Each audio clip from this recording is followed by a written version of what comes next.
El peligro de las riquezas, por John Wesley. Porque los que quieren enriquecerse caen en tentación y lazo, y en muchas codicias necias y dañosas, que hunden a los hombres en destrucción y perdición. 1 Timoteo 6, versículo 9. Cuán innumerables son las malas consecuencias que han tenido lugar porque la gente no conoce y no toma en consideración esta gran verdad, y cuán pocos son los que aún en el mundo cristiano la conocen y no la consideran debidamente. Cuán pequeño es el número de aquellos, aún entre los auténticos cristianos, que la comprenden y la toman en serio. La mayoría la pasa por alto livianamente, recordando escasamente que tal texto se halla en la Biblia, y muchos le incorporan tal interpretación que lo despojan de toda clase de efecto. Los que quieren enriquecerse, dicen, esto es, los que quieren enriquecerse de cualquier modo, que quieren enriquecerse bien o mal, que están resueltos a lograr su propósito, alcanzar su fin, cualquiera sean los medios que usen para lograrlos, esos caen en tentación y en todos los males enumerados por el apóstol. Pero por cierto, que si este fuera todo el significado del texto, bien podría estar fuera de la Biblia. Eso está tan lejos de ser todo el significado del texto, que no es ni parte de su significado. El apóstol no habla aquí de ganar riquezas injustamente, sino de algo bien distinto. Sus palabras deben entenderse en un sentido llano y obvio, sin restricción ni calificación cualquiera que sea. Pablo no dice, los que quieren enriquecerse por malos medios, mediante el robo, el despojo, la opresión o la extorsión, los que quieren enriquecerse mediante el fraude o artificios deshonestos, sino simplemente los que quieren enriquecerse. Estos, admitiendo y suponiendo que los medios que utilizan son los más inocentes, caen en tentación y lazo y en muchas codicias necias y dañosas, que hunden a los hombres en destrucción y perdición. ¿Mas quién cree esto? ¿Quién lo recibe como la verdad de Dios? ¿Quién está profundamente convencido de ello? ¿Quién lo predica? Grande es la compañía de predicadores hoy en día, regulares e irregulares. ¿Pero cuál de ellos predica abierta y explícitamente esta extraña doctrina? Según la aguda observación de un gran hombre, el púlpito es el baluarte del predicador temeroso. Pero ¿quién aún en su baluarte tiene el coraje de proclamar una verdad tan fuera de moda? No recuerdo que en 70 años haya escuchado predicar un sermón sobre este tema. ¿Y qué autor durante este lapso lo ha proclamado desde la prensa? Por lo menos en el idioma inglés, no conozco ni uno. No he visto ni oído a tal autor. He visto a 2 o 3 que apenas lo rozan, pero ninguno de ellos lo trata expresamente. Yo mismo lo he tocado frecuentemente al predicar, y 2 veces en lo que he publicado, una vez al explicar el sermón del monte de nuestro Señor, y una vez en el discurso sobre las riquezas de iniquidad. Pero nunca he predicado ni publicado ningún sermón expresamente sobre el tema. Ya es hora de que lo haga, que me explaye tan vigorosa y explícitamente como pueda para dejar un testimonio pleno y claro detrás de mí cuando Dios se complazca en llamarme. Oh, que Dios me diese hablar con palabras directas y compulsivas, y que vosotros las recibáis con corazones honestos y humildes, que no se pueda decir, estarán delante de ti como pueblo mío, y oirán tus palabras, y no las pondrán por obra. Y he aquí que tú eres a ellos como cantor de amores, hermoso de voz y que canta bien, y oirán tus palabras, mas no las pondrán por obra. Ezequiel 33, versículos 31 al 32. Oh, que vosotros no seáis oidores olvidadizos, sino hacedores de la obra, para que seáis bienaventurados en lo que hacéis. Santiago 1, versículo 25. En esta esperanza trataré, primero de explicar las palabras del apóstol, y en segundo lugar, de aplicarlas. Pero para estas cosas, ¿quién es suficiente? ¿Quién es capaz de detener la corriente general? De combatir todos los prejuicios, no solo del mundo vulgar, sino también del culto y del religioso? Con todo, nada es demasiado difícil para Dios. Todavía su gracia nos basta. En su nombre entonces, y mediante su fuerza intentaré. Primero, explicar las palabras del apóstol. Primeramente, consideremos qué es ser rico. ¿Qué quiere decir el apóstol mediante esta expresión? El versículo precedente establece el significado de esto, teniendo sustento y abrigo. Esta palabra, literalmente, incluye tanto vivienda como vestimentas. Estemos contentos con esto. 1 Timoteo 6, versículo 8. Porque los que quieren enriquecerse, esto es, los que quieren tener más de estas cosas, más que sustento y abrigo. Se deduce sencillamente que cualquier cosa que es más que estas, en el sentido del apóstol, es riquezas, o sea, cualquier cosa que está por encima de las cosas simplemente necesarias, o a lo sumo, convenientes de la vida. Quienquiera que tenga suficiente alimento para comer y ropa para ponerse, junto con un lugar donde reclinar su cabeza, es rico. Consideremos en segundo lugar qué significa esta expresión, los que quieren enriquecerse.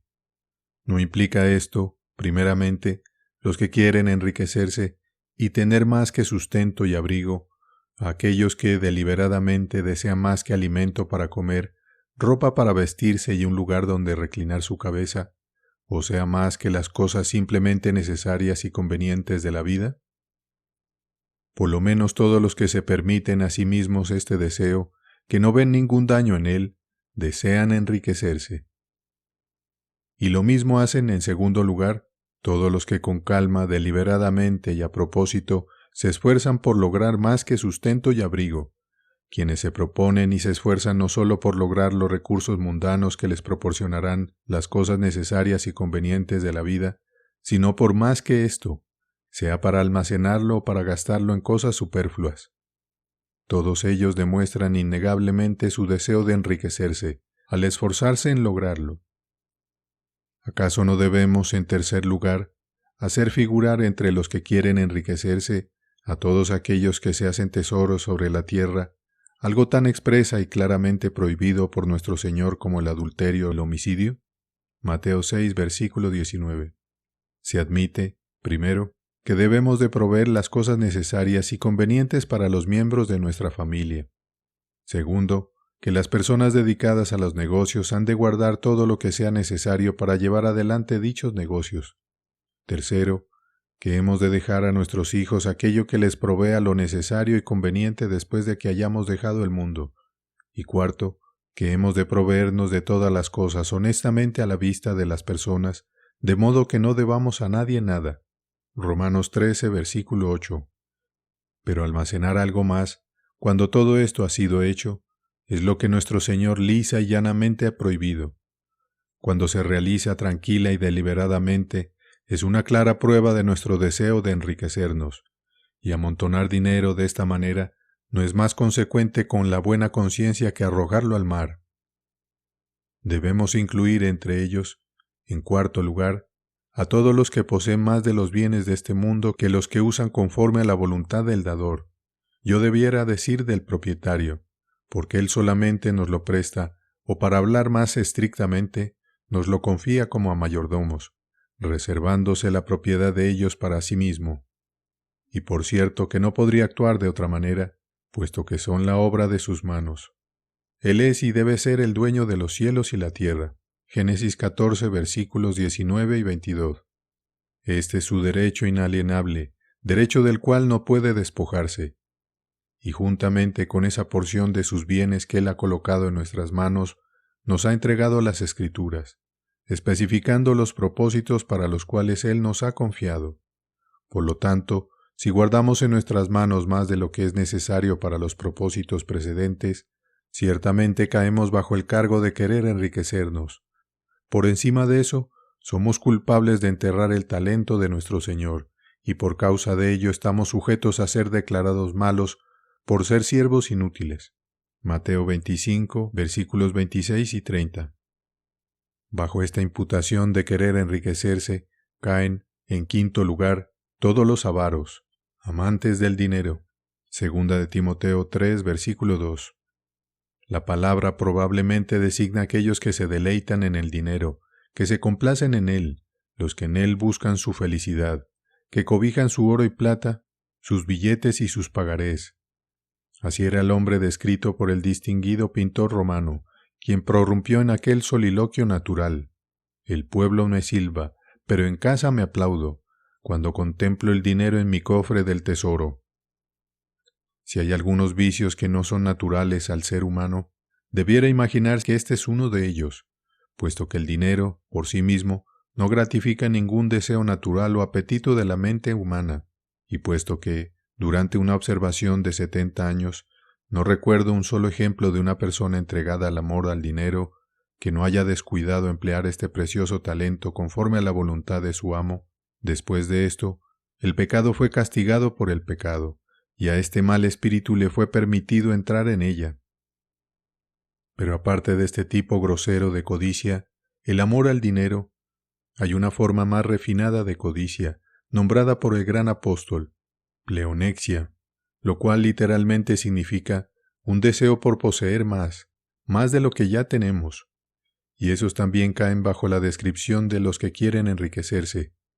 Es verdad que este deseo, bajo restricciones apropiadas, es inocente y aún recomendable, pero cuando sobrepasa los límites, y cuán difícil es de sobrepasarlos, entonces cae bajo la presente censura. Pero ¿quién es capaz de recibir estas palabras tan duras? ¿Quién puede creer que ellas son las grandes verdades de Dios? No muchos sabios, no muchos nobles, no muchos famosos por su cultura, ciertamente ninguno de los que no son enseñados por Dios. ¿Y quiénes son aquellos a quienes Dios enseña? Permitamos que nuestro Señor responda. El que quiera hacer la voluntad de Dios, conocerá si la doctrina es de Dios. Juan 7, versículo 17. Los que tienen una mentalidad distinta estarán tan lejos de recibirla que no serán capaces de entenderla. Dos hombres sensibles como los que más en Inglaterra se reunieron hace un tiempo para releer y considerar aquel sencillo dicho: no os hagáis tesoros sobre la tierra. Mateo 6, versículo 19. Luego de una larga y profunda consideración, uno de ellos prorrumpió: positivamente no lo puedo entender. Por favor, ¿puede usted entenderlo, señor L? El señor L respondió honestamente: por cierto que no. No puedo concebir qué quiere decir el señor Wesley. No lo entiendo para nada. Tan absolutamente ciego en nuestro entendimiento natural con respecto a la verdad de Dios. Habiendo explicado la primera parte del texto, los que quieren enriquecerse, y habiendo señalado de la manera más clara que podía a las personas de quienes se refiere, intentaré ahora, con la ayuda de Dios, explicar qué se dice de ellos. Caen en tentación y lazo, y en muchas codicias necias y dañosas, que hunden a los hombres en destrucción y perdición. Caen en tentación. Esto parece significar mucho más que simplemente son tentados. Entran en tentación. Marcos 14, versículo 38. Caen a plomo en ella. Sus olas le rodean y los cubren totalmente. De aquellos que de tal manera entran en tentación, muy pocos escapan. Y los pocos que lo hacen quedan penosamente chamuscados por ella, aunque no totalmente consumidos. Si de alguna manera escapan, es con solo la piel de sus dientes. Job 19, versículo 20. Y con profundas heridas que no se curan fácilmente. En segundo lugar, caen en lazo, el lazo del diablo. Primera de Timoteo 3, versículo 7. Segunda de Timoteo 2, versículo 26. El cual éste ha puesto intencionalmente en su camino. Yo creo que la palabra griega significa exactamente un armadijo, una trampa de acero, que no presenta ninguna apariencia de peligro. Pero tan pronto como una criatura toca el resorte, la trampa se cierra repentinamente y le aplasta los huesos hasta hacerlos pedazos, o la manda a una ruina inevitable. En tercer lugar, caen en muchas codicias necias y dañosas, o sea, tontas, insensatas, fantásticas, tan contrarias a la razón y al sano entendimiento como lo son a la religión, dañosas tanto al cuerpo como al alma, tendientes a debilitar y aun a destruir toda tendencia celestial producto de la gracia, destructoras de esa fe que es la obra de Dios, de esa esperanza que está llena de inmortalidad, del amor a Dios y al prójimo, y de toda buena palabra y obra. Segunda de Tesalonicenses 2, versículo 17. ¿Pero qué deseos son estos? Esta es la pregunta más importante y merece la más profunda consideración. En general, pueden resumirse en uno: el deseo de felicidad fuera de Dios. Esto incluye directa o remotamente todo deseo necio y dañino. Pablo lo expresa con las palabras, amando a las criaturas más que al Creador, Romanos 1, versículo 25, y siendo amadores de los deleites más que de Dios, segunda de Timoteo 3, versículo 4. En particular son, para emplear la exacta y bella enumeración de Juan, los deseos de la carne, los deseos de los ojos y la vanagloria de la vida. Primera de Juan 2, versículo 16. A todos los cuales el deseo de riquezas tiende tanto a engendrar como a acrecentar. El deseo de la carne generalmente se entiende en un sentido demasiado estrecho. No se refiere, como comúnmente se supone, solamente a uno de nuestros sentidos, sino que incluye todos los placeres sensibles, la gratificación de cualquiera de los sentidos externos. Tiene referencia particularmente al gusto. ¿Cuántos miles de personas hallamos hoy en día en quienes el motivo dominante es ampliar el placer de gustar?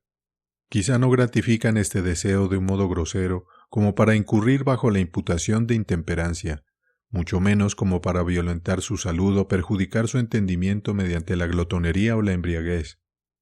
Pero viven en una sensualidad refinada y habitual, en un elegante epicureísmo que no lastima el cuerpo sino que solamente destruye el alma, manteniendo la distancia de la verdadera religión. La experiencia muestra que la imaginación es gratificada principalmente por medio del ojo. Por lo tanto, el deseo de los ojos, en su sentido natural, es desear y buscar la felicidad gratificando la imaginación. Ahora bien, la imaginación es gratificada ya sea por la magnificencia, la belleza o la novedad, especialmente por esta última, puesto que ni los objetos grandiosos ni los hermosos causan placer mucho más tiempo que mientras son nuevos. Buscar la felicidad en el saber de cualquier índole cae bajo el deseo de los ojos, si es en historia, en idiomas, en poesía o en cualquier rama de la filosofía natural o experimental, y aún debemos incluir las diversas clases de saberes, tales como la geometría, el álgebra y la metafísica, porque si nuestro supremo deleite está en alguna de estas, estaremos en ello gratificando el deseo de los ojos. La vanagloria de la vida parece implicar especialmente el deseo de honores o de la estima, el aplauso o la admiración de los demás. Y como las riquezas atraen mucha admiración y son ocasión de mucho aplauso, proporcionalmente suministran aliento para la vanagloria, y de esta manera pueden ser incluidas en este párrafo. El deseo de comodidad es otro de esos deseos necios y dañinos, el deseo de evitar toda cruz, toda medida de molestia, peligro, dificultad, el deseo de vivir en un ensueño alejado de la vida y de ir al cielo, como se dice vulgarmente, sobre un lecho de plumas. Todos pueden observar cómo las riquezas primero engendran y luego confirman y acrecientan este deseo, haciendo a las personas más y más blandas y delicadas, más reacias y ciertamente más incapaces de tomar su cruz cada día, de sufrir penalidades como buen soldado de Jesucristo, y de arrebatar el reino de los cielos mediante la violencia. Las riquezas, ya sean deseadas o poseídas, conducen naturalmente a unos u otros de estos deseos necios y dañinos, y al proporcionar los medios de gratificarlos todos, tienden naturalmente a aumentarlos. Y hay una conexión cercana entre los deseos impuros y toda otra pasión o tendencia impura. Fácilmente pasamos del orgullo, la ira, la amargura, la envidia, la malicia, el deseo de venganza, a un espíritu contumaz, que no admite consejos ni admociones, y ciertamente a toda tendencia terrena sensual y diabólica. Santiago 3, versículo 15. El deseo o la posesión de riquezas tiende a crear, fortalecer y acrecentar a todos estos. Y haciéndolo así, en la misma proporción en que prevalecen, traspasan a los hombres con muchos dolores de remordimiento, por la conciencia culpable. Primera de Timoteo 6, versículo 10. Dolores provenientes de todas las malas tendencias que inspiran o acrecientan dolores inseparables de esos mismos deseos, dado que todo deseo impuro es un deseo incómodo, y dolores provenientes de la contradicción de dichos deseos entre sí, por lo cual es imposible gratificarlos a todos, y finalmente hunden al cuerpo en dolor, enfermedad y destrucción, y al alma en eterna perdición. Y ahora, en segundo lugar, voy a aplicar lo que se ha dicho. Y este es el punto principal, porque ¿de qué sirve el conocimiento más esclarecido, aun de las cosas más excelentes, aun de las cosas de Dios, si ello no va más allá de la especulación, si no se traduce a la práctica? El que tiene oídos para oír, que oiga, y lo que oye, que inmediatamente lo ponga en práctica.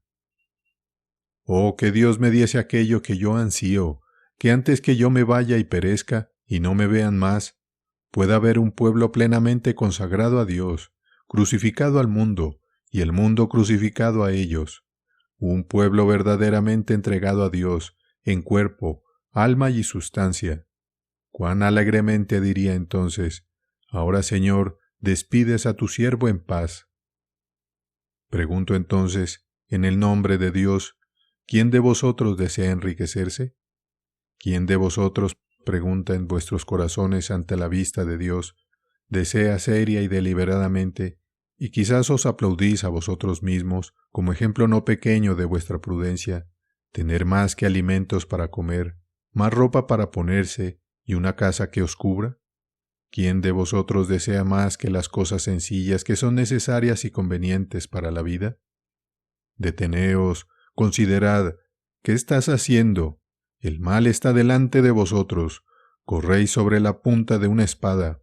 Por la gracia de Dios, volveos y vivid. Por la misma autoridad pregunto, ¿quiénes de ustedes se están esforzando por ser ricos? ¿De procurarse más que las cosas simplemente necesarias y convenientes para la vida? Colocad cada uno de vosotros la mano sobre el corazón e inquirid seriamente, ¿soy yo uno de esos? ¿Estoy trabajando no solo por lo que necesito, sino por más de lo que necesito? Que el Espíritu de Dios le diga a quien le corresponda: tú eres ese hombre. Segunda de Samuel 12, versículo 7. Pregunto en tercer lugar, ¿quién de vosotros está de hecho haciéndose tesoros sobre la tierra, aumentando sus bienes, añadiendo tan rápidamente como puede casa a casa y heredad a heredad? Mientras así te beneficies, serás loado cuando prosperes. Salmo 49, versículo 18. Dirán de ti que eres un hombre sabio y prudente, un hombre que sabe aprovechar su oportunidad. Así es y siempre lo ha sido la sabiduría del mundo. Pero Dios te dice: necio, ¿acaso no estás atesorando para ti mismo ira para el día de la ira y de la revelación del justo juicio de Dios? Lucas 12, versículo 20. Romanos 2, versículo 5. Quizás preguntéis, ¿pero acaso tú mismo no nos aconsejas ganar todo lo que podamos y ahorrar todo lo que podamos? ¿Y es posible hacer esto sin desear y al mismo tiempo esforzarse por enriquecerse? ¿Es posible suponer que nuestros esfuerzos tengan éxito sin hacernos al mismo tiempo tesoros en la tierra?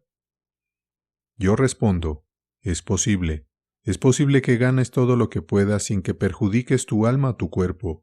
Puedes ahorrar todo lo que puedas, evitando cuidadosamente todo gasto innecesario, y sin embargo, nunca hacerte tesoros en la tierra, ni tampoco desearlos ni esforzarte por ello.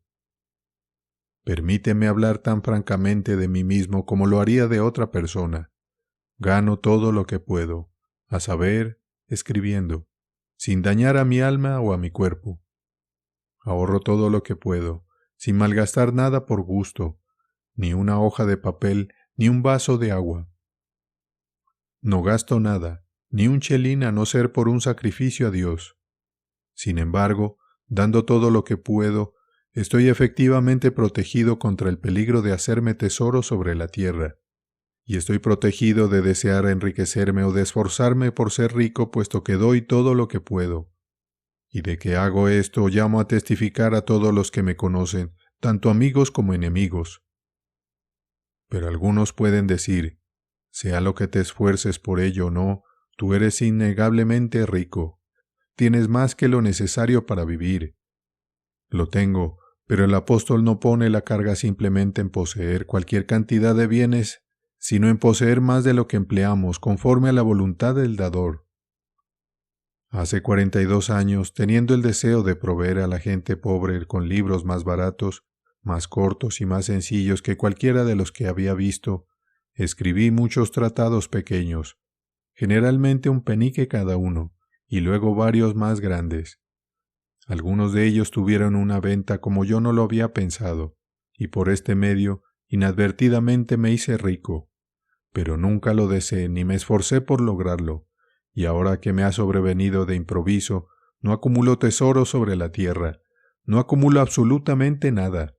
Mi deseo y mi esfuerzo en este aspecto es redondear mis cuentas al fin del año.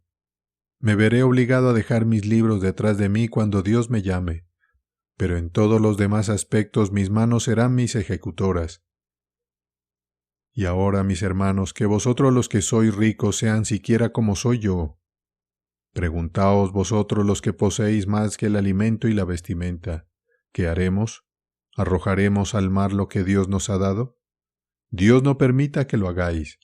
Es un talento excelente que puede ser empleado en gran manera para la gloria de Dios.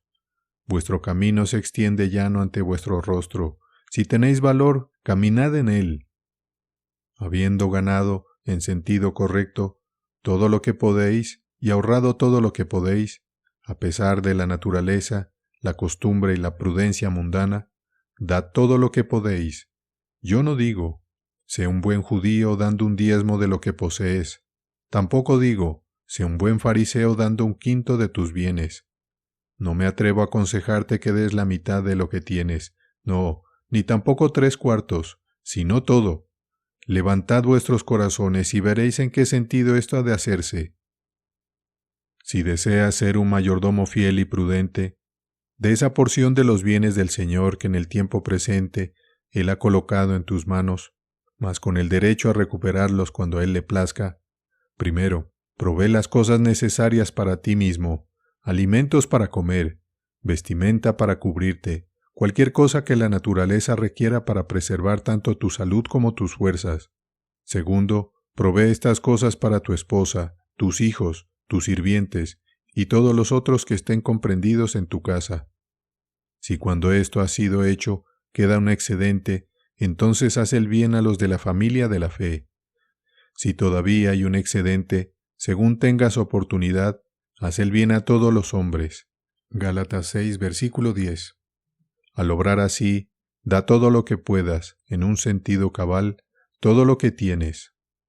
Porque todo lo que se entrega de esta manera es realmente dado a Dios. Das a Dios las cosas que son de Dios. Mateo 22, versículo 21.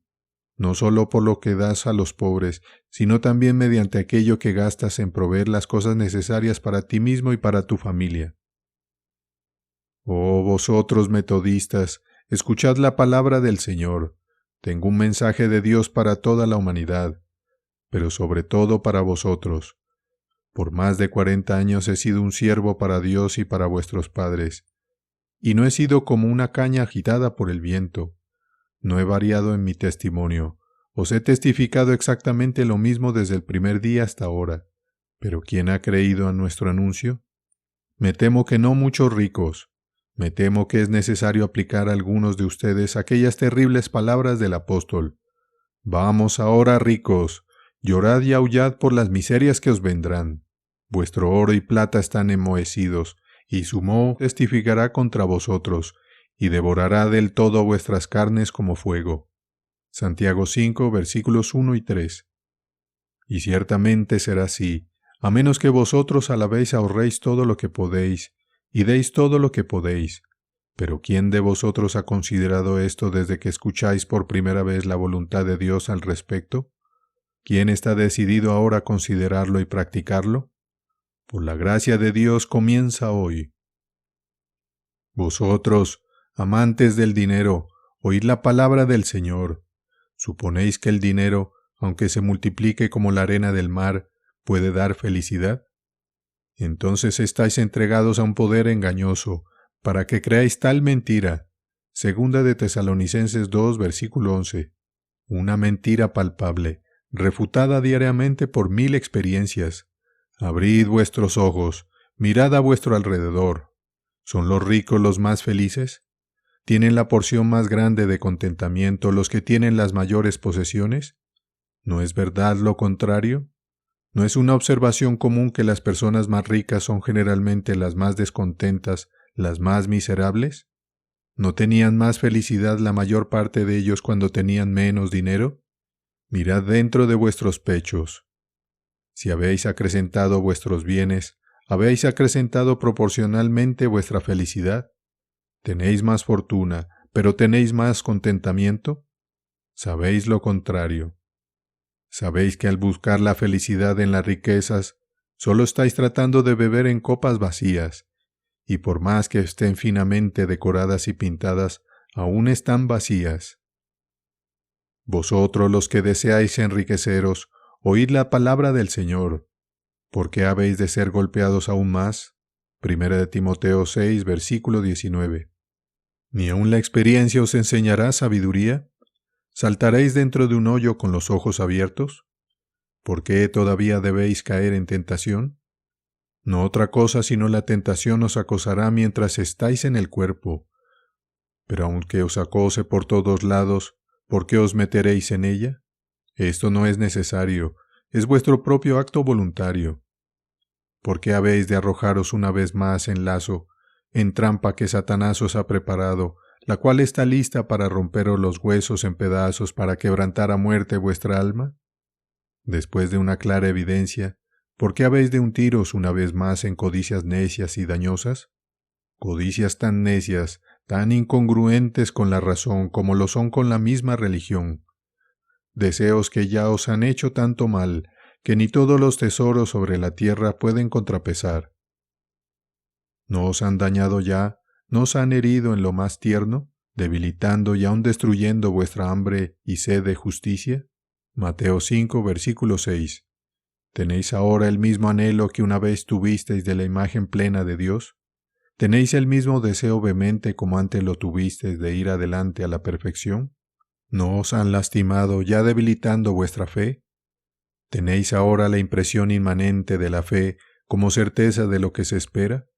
¿Soportáis todas las tentaciones provenientes del placer o del dolor como viendo al invisible? Hechos 11, versículo 27. ¿Tenéis cada día, cada hora, un sentido interrumpido de su presencia? ¿No os han dañado con respecto a vuestra esperanza? ¿Tenéis ahora una esperanza que está llena de inmortalidad? ¿Es todavía grande vuestra sincera expectativa de todas las preciosas y grandísimas promesas? Segunda de Pedro 1, versículo 4.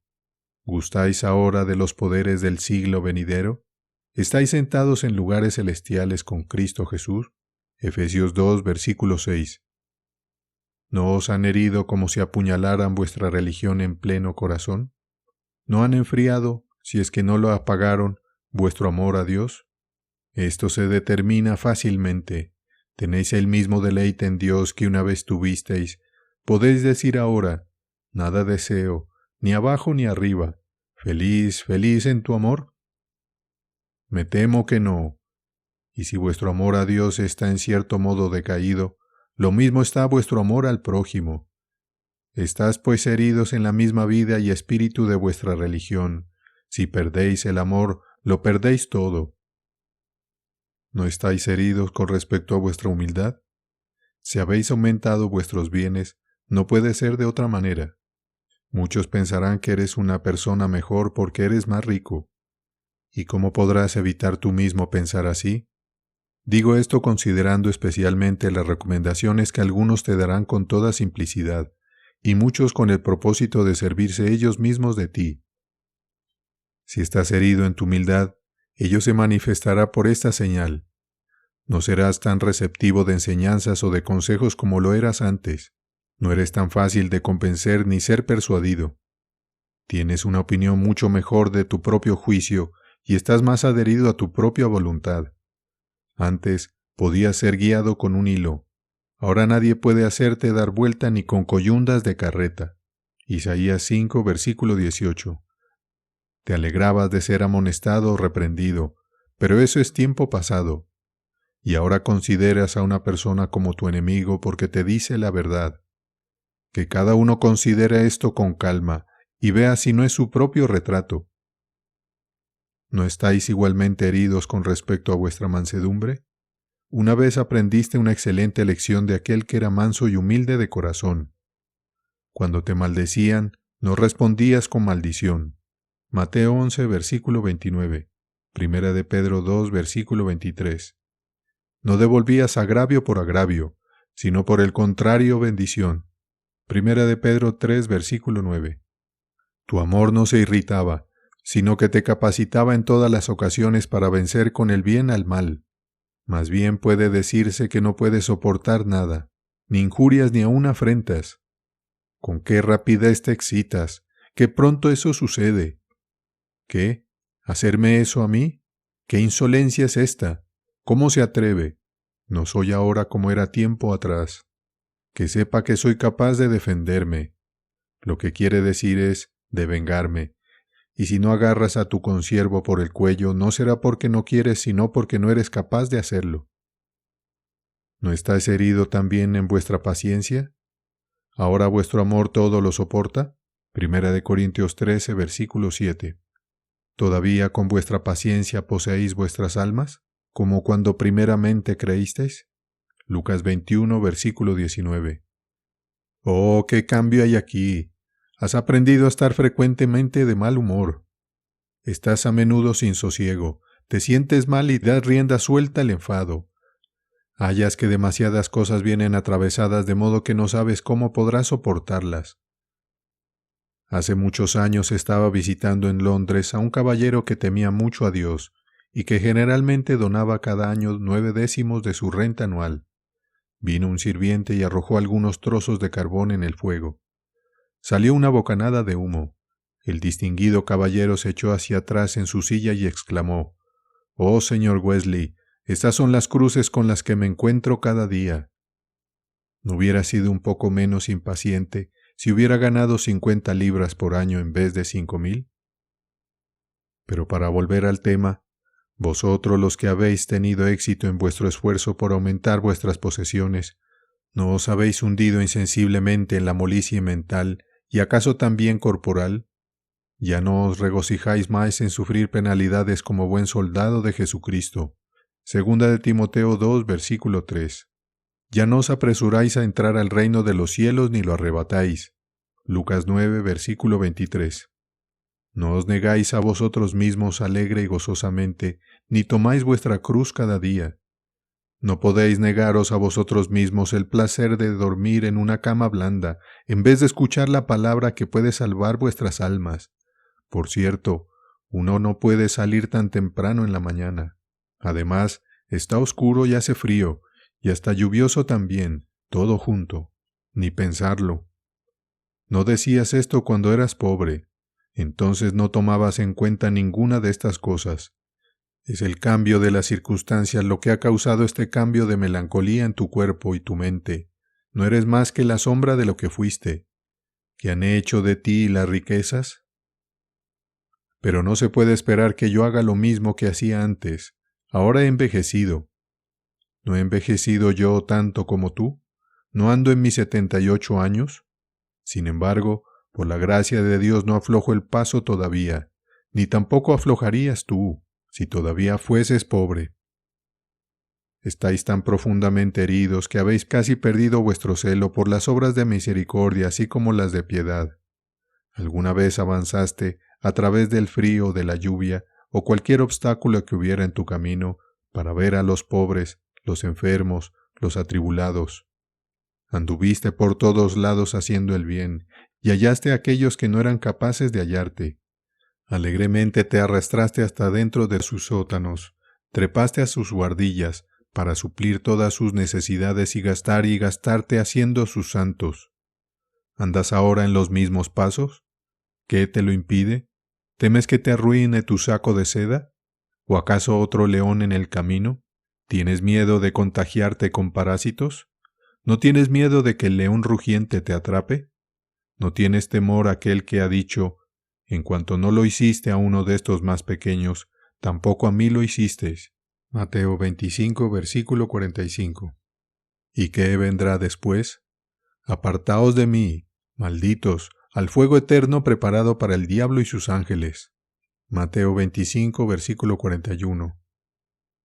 cuán conscientes erais en tiempos pasados de aquellas palabras. No aborrecerás a tu hermano en tu corazón, razonarás con tu prójimo, para que no participes de su pecado. Tú reprobaste directa e indirectamente a todos aquellos que pecaron ante tus ojos, y a ellos siguieron felices consecuencias. Qué buena era una palabra dicha a su tiempo. Proverbios 15, versículo 23. Era a menudo como saeta en mano del valiente. Muchos corazones fueron traspasados, muchas personas de corazón robusto que desdeñaban escuchar un sermón.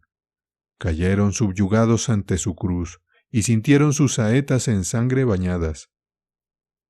Pero ¿quién de vosotros tiene ahora esa compasión por los ignorantes y por aquellos que han errado en el camino?